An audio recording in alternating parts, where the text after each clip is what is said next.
So this is absolutely my worst nightmare on earth, being quote unquote the unchosen, someone who just dies alone, unmarried, and sad, real sad. For centuries, women were taught one central idea.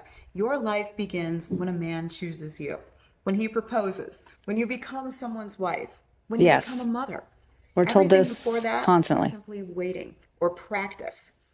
If, like me, you grew up in a religious culture, you were hmm taught that being a wife and mother was your only goal and your only true purpose as a woman. But what I wouldn't say only, I'd say top priority, top of the list, number one. I grew up in a religious household, so yes, top number one priority, but not everything, at least in my what experience. happens to the women who are never chosen? Not because they don't want love or because they hate men or not because they're selfish or career obsessed, simply because men never pick them. I bet There's got to be people like that out there. I guess I don't hear about them a lot. Maybe. I mean, I feel like we would hear about them more if it was like more openly, I don't know, known about. But yes, there are women like this. I have a great grandmother, I think, died alone. Like no husband ever. She never got me. I mean, the fact that I know someone in my family this happened to, I'm like, oh my God, this is me. Like literally, just kill me. Just kill me. Take me behind the barn and end it. I'm a professor of communication and I'm also a wife, daughter, sister, and aunt, all the things. Welcome to my little corner of the internet. The public narrative around unmarried adults is complicated for both men and women, and I will address the topic of men and this subject in an upcoming video. But today I'm going to focus on women, and I want to clarify something up front. There's a difference between being single by choice and single by circumstance. Yes, of course. Single by choice implies that the woman is electing to abstain from romantic relationships, and that is a perfectly acceptable choice. I can't ever understand. Like, I guess you can choose that if like no one's coming after you, but like I can't imagine a world where tons of guys are coming after a girl and she's like, no, oh my God, get away from me. Like fly swat. Why are you around me? Get away from me. I can't imagine that. And women come to this decision for a variety of reasons. They're For the tired. purposes of this video essay, I'm focusing on women who are single by circumstance. Right. That's These what we're talking women about here. almost never appear in conversations about modern dating. No, I don't know why. Public debates tend to focus on the Instagram model women who are Yes. intentionally opting out of marriage or motherhood. But there's another group of Because they're focused on their influencer career. Okay. How am I going to do my OnlyFans or get married? Okay. women that hardly anyone acknowledges. Some of the most remarkable women I have ever met are single. They're intelligent, highly educated, financially responsible. They own I know homes women they like this bought with too. their own money. Yep. They've built successful careers. The problem is they're sitting in those homes that they bought themselves and they're not going out to like meet people. But then again, it's like, what are you gonna do? Go to the bars and the clubs? Like no one wants to meet anyone there. So they're just sitting in their amazing houses that they bought and they're just waiting for Prince Charming to run up the stairs and come get them. And they travel all over the world. They have close relationships with their family. They have strong friendships, and often with both men and women. Sure, They yeah. live rich, meaningful lives. Yet many of them have one thing in common. They're not Single. considered conventionally attractive. Oh, Many okay. So these women are ugly. Okay, we should have said that. I think there's a variety of women that this happens to. I think pretty women it happens to too. I mean, they might not be models, but like, I think above average women also experience this, especially if they're not going out and meeting enough people. It's not just ugly women, but they're that's what not she's saying. unattractive. Yeah, I mean, you kind of implying that they were unattractive. They're simply average. The Okay, kind we're of talking to women average that girls. most men Women. don't immediately notice. The women who don't get approached. The women who men ignore or perhaps pretend not to notice while they're hitting on their beautiful friend who's seated right next to them. Yeah, Pretend not to notice. If there's a pretty friend next to them, they definitely aren't noticing. They're not pretending not to notice. They've noticed the other one. the women who don't have many, if any, dating stories, the women who aren't Any? turning down proposals because there were never any proposals to begin with. Oh my God, so I know sad. women in their 50s who have never even been asked on a date. Shut your mouth, lady. Oh no, they're just like scaring me. Think about that for a moment. Imagine spending decades hearing that marriage is the greatest achievement a woman can have, while never once being invited to And participate. feeling like a failure. What are Oof. these women supposed to do? Wait forever and put their lives on hold? Hope that I think at this point, if you're 50 and you've never even been asked on a date, you need to try a dating app or something. Like you need to put in some effort here. Because how is it ever going to happen for you if you don't try? I mean, obviously, what you've been doing in the past has not been working. So it's time to, put in some effort here. someday a stranger's going to finally notice them? Many of them make a different decision. They invest in themselves. They build careers, purchase homes, cultivate relationships. Sure, this is all what you're supposed to do, but if it's to then find a mate, like you want to build yourself to a place, obviously for yourself, but also to find a mate. So there's no point in doing all of that if you're not going to find a mate. They care for aging parents, volunteer in their communities. And hey, if the right man ever happens to come along, great, they're open to it. But they refuse to pause their lives waiting for something that may never happen. And that's not The whole pausing your life thing, you don't have to pause your life. You just have to put in effort on top of what you're already doing in your life. It just needs to be a priority in your life. Maybe not number one, but it needs to be on the list. Like these people who are like, oh, I'm focusing on my career. Focus on your career all you want, but also have, a little side hustle of trying to find a husband. Like that's all you need to do. Just put in some type of effort. not bitterness. It's accepting reality while still leaving room for possibility. And what's interesting is how invisible these women become in public conversations. Whenever religious leaders or politicians warn, scold, or complain about declining marriage rates or childlessness, the image people often imagine is a successful, conventionally attractive woman rejecting family life to pursue A career, independence. exactly. In short, the women who are the first to be chosen on dating apps.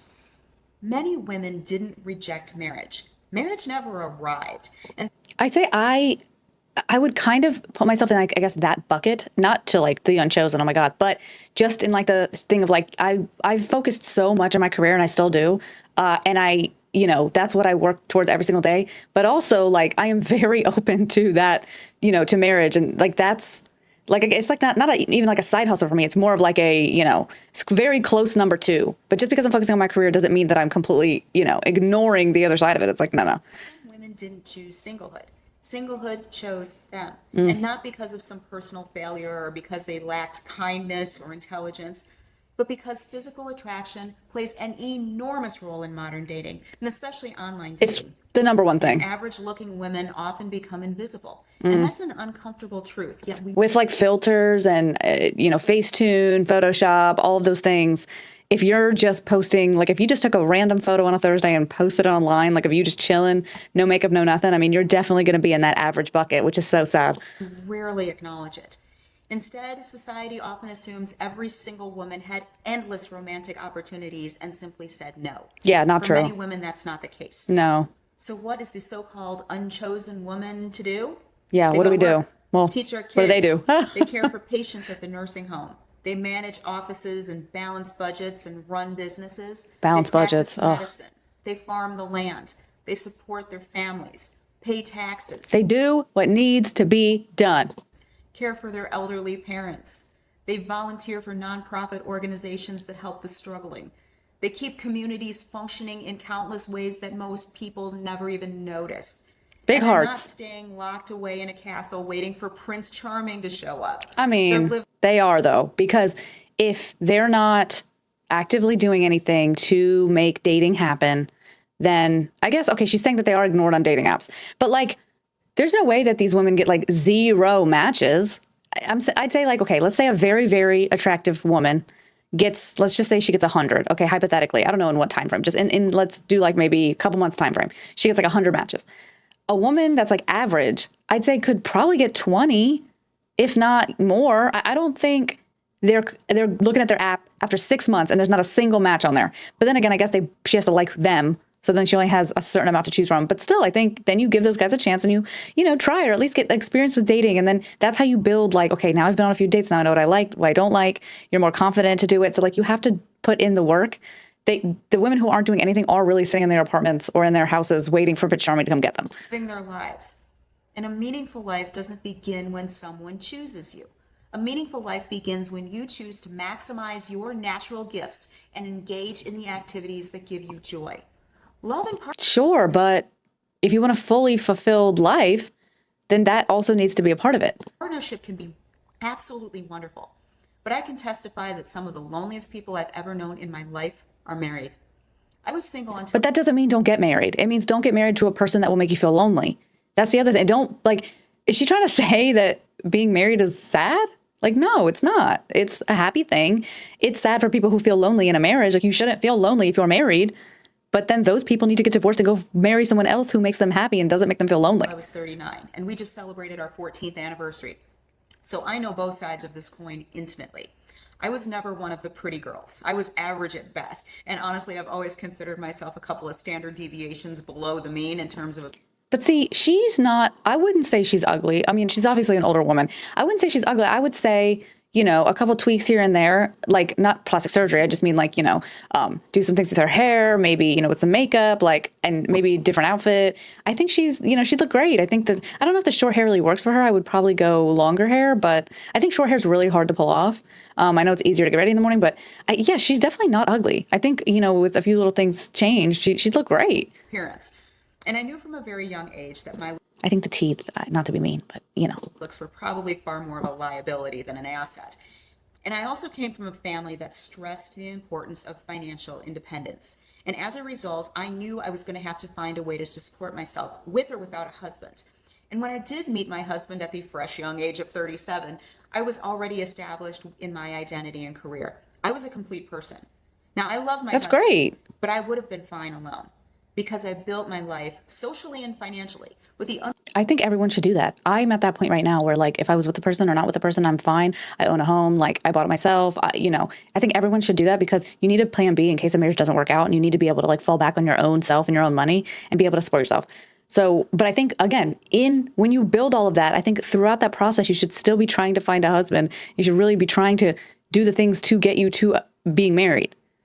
It shouldn't be like, okay, I either choose being independent or I choose to have a husband that supports me. It should be, I'm going to build myself. And if my husband wants to support me, that's when I meet him, that's fine. But I'm also going to continue to build up myself, my income, and my career. Understanding that flying solo was a distinct possibility, whether society recognizes them or not. Thousands of women have quietly built meaningful, productive, generous lives without ever receiving the fairy tale ending they were told was essential. And maybe it's time we stop measuring a woman's life by whether someone chooses her. Maybe we should ask some different questions. Does she live with integrity? Does she develop her talents? Yes, sure, but I think we're making it that it's also like that's not important. You should focus on these things. It's like, no, we should focus on all of the things together combined. Like it should be, you know, I think we shouldn't act like marriage isn't important and it isn't something we should strive for, or it isn't something that people should, I guess, judge people on, quote unquote. But if you start to think, oh, people shouldn't judge me on this, then you start to think, oh, I don't need to strive for this or try to get there. You want to try to get there. That's like, it's still a very good goal to achieve, and you should want to achieve it while all being a good person, having integrity, while having all these other things. You should still want to get there, and you should still want to strive for marriage. Does she contribute something meaningful to the people around her? Does she love her family? These are just being a good well? person. Those questions are far more important than whether a woman wears a wedding ring. Marriage is a blessing for many people, and I would never argue otherwise. I'm deeply grateful for my husband and the life we've built together. But a marriage certificate is not proof of greater worth, and singleness is not evidence of personal failure. I don't think it's failure or not failure. I think it's sure everything what she's saying is correct, but I think when a younger modern woman interprets this, she thinks of it as like, oh, I don't need to strive to get married because it doesn't mean anything. It's not going to mean anything to my worth. And it's like, no, it's going to mean so much to your life, and it is going to bring something to your worth. It's not your entire worth. It's not everything that you are as a person, and it's not everything that people will value you for, but it's definitely important. Some women marry at 22, some at 42, and some not at all. And none of those outcomes tells you anything about their character, intelligence, generosity, or their value as a human being. Of course not. We don't control whether another person falls in love with us. We do control how we spend the years we've been given.